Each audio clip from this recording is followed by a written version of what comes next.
Hello guys, welcome back to my channel smart John. So guys, आज हम बात करने वाले हैं आरआरबी एनटीपीसी 2020 में जो नॉर्मलाइजेशन होने वाली है वो कैसे होगी।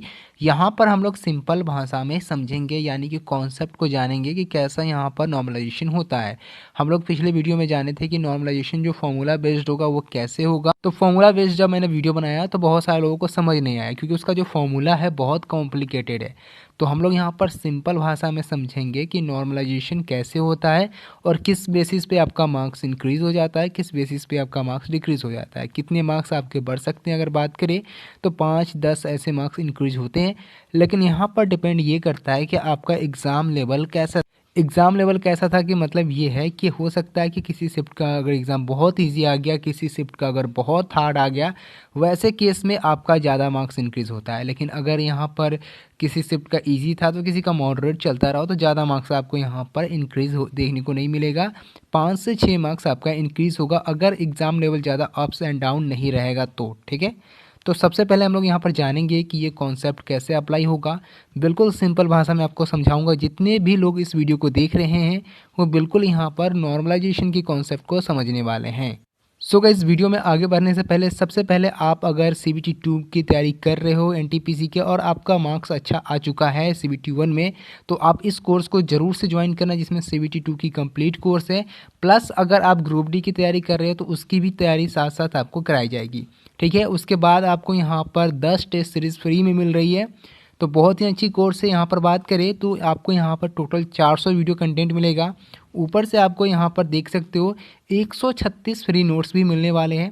तो ये कोर्स आपके लिए बेस्ट है, मैं इसको रेकमेंड कर रहा हूँ, क्योंकि ये जो कोर्स है वो बहुत ही अच्छे तरीके से डिज़ाइन करा गया है। और साथ ही साथ जो CBT 2 की तैयारी कर रहे हैं और ग्रुप डी के उनके लिए तो ये कोर्स बिल्कुल यहाँ पर परफेक्ट होने वाला है। ठीक है, तो इसकी लिंक मैं आपको यहाँ पर डिस्क्रिप्शन बॉक्स में दे देता हूँ, वहाँ से जाकर आप इस कोर्स में इनरोल कर सकते हो। नीचे आपको यहाँ पर लिंक मिल जाएगा गाइज। तो वीडियो को शुरू करते हैं। ऑल्सो गाइज, लास्ट में हम जानेंगे कि यहाँ पर मिनिमम कितने मार्क्स चाहिए CBT 1 को क्वालिफाई करने के लिए, ओवरऑल बात कर लेंगे। तो यहाँ पर अगर हम बात करें तो देखो नॉर्मलाइजेशन कैसे होगा। सबसे पहले ये जानो कि नॉर्मलाइजेशन होता क्यों है, पहले ये समझ लेते हैं। देखो क्या होता है, किसी शिफ्ट का एग्ज़ाम बहुत ईजी आता है और किसी शिफ्ट का एग्ज़ाम बहुत हार्ड हो जाता है। जैसे कि मान लो कि 29 तारीख वाला जो एग्ज़ाम हुआ, 28 तारीख वाला वो इजी था, लेकिन अब जो एग्ज़ाम का लेवल हो गया है वो मॉडरेट लेवल का हो गया है। तो ऐसे में जो इंसान का प्रिपरेशन अच्छा रहेगा, मान ली किसी स्टूडेंट का कैंडिडेट का प्रिपरेशन बहुत अच्छा था, ठीक है, और उनका एग्ज़ाम इजी आया तो उनका अच्छा मार्क्स आएगा। और किसी एग्ज़ाम में मान लो कि जो मॉडरेट एग्ज़ाम आ गया, उसी लेवल का कैंडिडेट का प्रिपरेशन था जिस लेवल का 29 तारीख वाला का था, और लेकिन इनका जो पेपर था वो मॉडरेट हो गया, तो थोड़ा बहुत इनका क्वेश्चन यहाँ पर कम अटैम्प्ट होगा, लेंदी पेपर आएगा। तो ऐसे में क्या हुआ कि जो अच्छा प्रिपरेशन करा था उसका किसी का एग्ज़ाम ख़राब चला गया तो किसी का ईजी अच्छा चला गया। तो एक कैंडिडेट के साथ यहाँ पर नाइंसाफ़ी हो गई, जो कि यहाँ पर मॉडरेट शिफ्ट में बैठ गया। ठीक है, तो उसकी कोई गलती नहीं थी।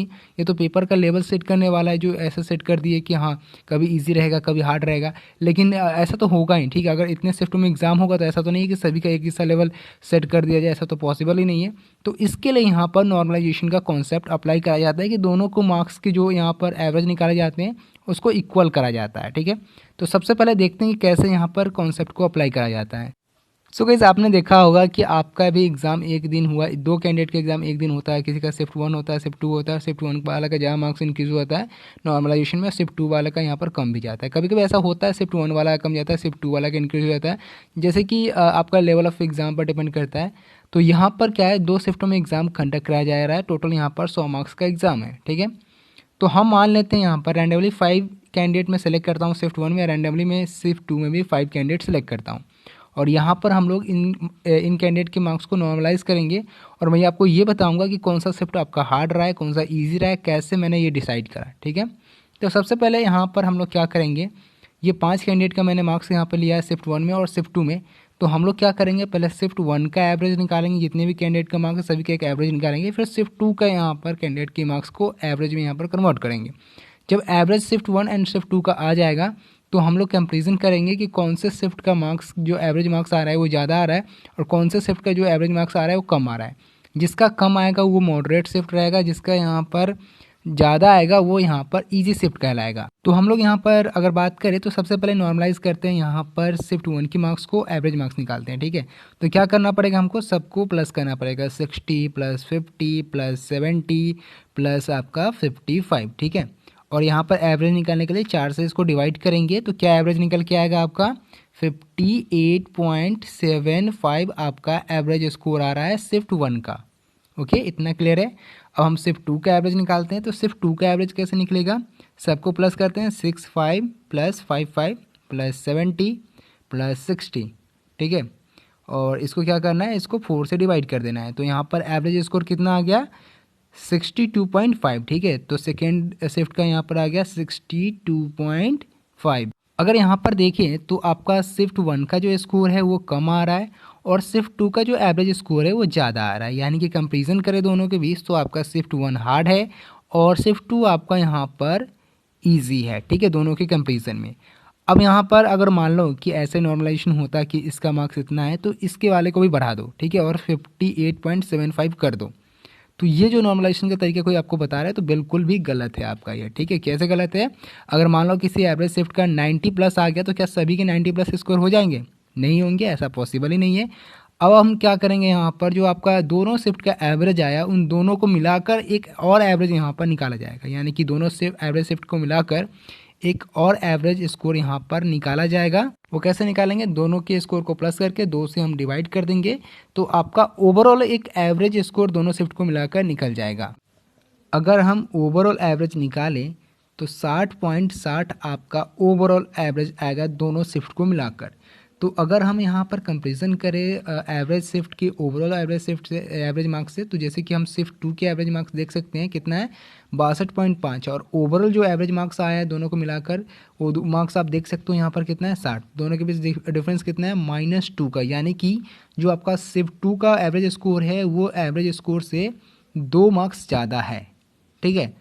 जो ईजिएस्ट शिफ्ट है, जो हार्डेस्ट शिफ्ट है वो 2 मार्क्स यहाँ पर कम है, ठीक है। आप देख सकते हो ये 2 मार्क्स यहाँ पर ज़्यादा है और ये 2 मार्क्स आपका इससे कम है, यानी कि अगर अब नॉर्मलाइजेशन अप्लाई होगा तो आपका जो शिफ्ट 2 है उसमें 2 मार्क्स यहाँ पर माइनस होगा और शिफ्ट जो आपका 1 है उसमें 2 मार्क्स यहाँ पर प्लस होगा, क्योंकि जो एवरेज हम लोगों ने ओवरऑल निकाला उसमें ये पता चला कि आपका जो शिफ्ट 2 है उसमें 2 मार्क्स ओवरऑल एवरेज से ज़्यादा आ रहा है और जो आपका शिफ्ट 1 है उसमें ओवरऑल एवरेज से यहाँ पर 2 मार्क्स कम आ रहा है। तो यहाँ पर दोनों को इक्वल करने के लिए इसमें से 2 मार्क्स कम करना पड़ेगा और यहाँ पर 2 मार्क्स इंक्रीज़ करना पड़ेगा। तो अब क्या होगा, इसमें अप्लाई होगा। तो अप्लाई कैसे होगा वो ध्यान से देखना। शिफ्ट 1 में क्या होगा, जितने भी 5 कैंडिडेट ने यहाँ पर एग्ज़ाम दिए हैं उनके 2 मार्क्स इंक्रीज़ हो जाएंगे और जो शिफ्ट 2 में एग्ज़ाम दिए हैं उनके 2 मार्क्स कम जाएंगे, ठीक है। तो आपका इसका स्कोर क्या हो जाएगा 62, इसका हो जाएगा 52, इसका हो जाएगा 72, इसका हो जाएगा 57, ठीक है।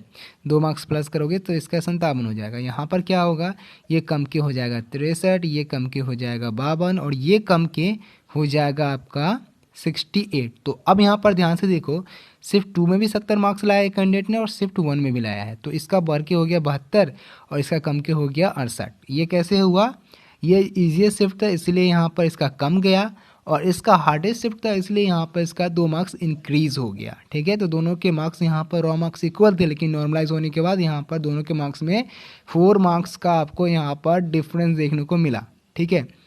तो इस तरीके से नॉर्मलाइजेशन का कॉन्सेप्ट अप्लाई होता है। अगर हम सिंपल लैंग्वेज में बात करें तो फॉर्मूला बेस तो मैंने आपको पहले ही बता दिया कि फॉर्मूला पर कैसे अप्लाई किया जाता है। तो फॉर्मूला बेस जो देखना चाहते हो ऑलरेडी यहाँ पर वीडियो अपलोडेड है, उसको जाकर देख सकते हैं। मैंने ये वीडियो इसलिए बनाई ताकि जो लोगों को समझ नहीं आ रहा कि फॉर्मूला कैसे यहाँ पर अप्लाई हो गया, कैसे कैसे यहाँ पर कॉन्सेप्ट रहा, उनके लिए ये वीडियो मैंने बनाया है स्पेशली। तो आई होप कि आपको यहाँ पर समझ में आया हो कि कैसे आपके मार्क्स इंक्रीज़ हो जाते हैं और कैसे घट जाते हैं और कैसे यहाँ पर नॉर्मलाइजेशन का कॉन्सेप्ट अप्लाई करा जाता है। बहुत सारे लोग पूछते हैं क्या नेगेटिव मार्किंग का कोई इफेक्ट आता है, तो बिल्कुल भी नहीं आता। आपके नॉर्मलाइजेशन पे नेगेटिव मार्किंग का इफेक्ट बिल्कुल भी यहाँ पे नहीं रहता है। फॉर्मूला पर भी देखोगे तो वहाँ पर भी कोई इफेक्ट नहीं दिया गया है। देखो, जितने भी कैंडिडेट हैं जो CBT 2 की तैयारी करना चाहते हैं, अगर उनके UR के 68 से लेकर 70 के बीच स्कोर 72 के बीच स्कोर आ रहा है तो UR कैंडिडेट से अगर हैं तो इतना आपका कट ऑफ रहने वाला है, ठीक है। इतना कट ऑफ आपका रहेगा CBT 1 का, अगर आप किसी भी जोन से बिलोंग करते हो, ठीक है। अगर आपका स्कोर 68 से लेकर 72 के बीच आ रहा है तो आप किसी भी जोन से बिलोंग करते हो, आप डेफिनेटली यहाँ पर CBT 2 में जाने वाले हो। तो अगर आपका इतना स्कोर है और आपका यहाँ पर शिफ्ट इजी भी रहा है तो बिल्कुल आप यहाँ पर प्रिपरेशन स्टार्ट कर दो। आप CBT 2 में जाने वाले हो। प्रिपरेशन कैसे स्टार्ट करना है मैंने ऑलरेडी आपको यहाँ पर बेस्ट कोर्स के लिंक डिस्क्रिप्शन बॉक्स में दे दिया है, वहाँ पर जाकर आप उस कोर्स को ज्वाइन करके CBT 2 एग्ज़ाम को क्रैक कर सकते हो। ठीक है, तो मिलते हैं गाइज अपने अगले वीडियो में, तब तक के लिए bye bye and take care guys.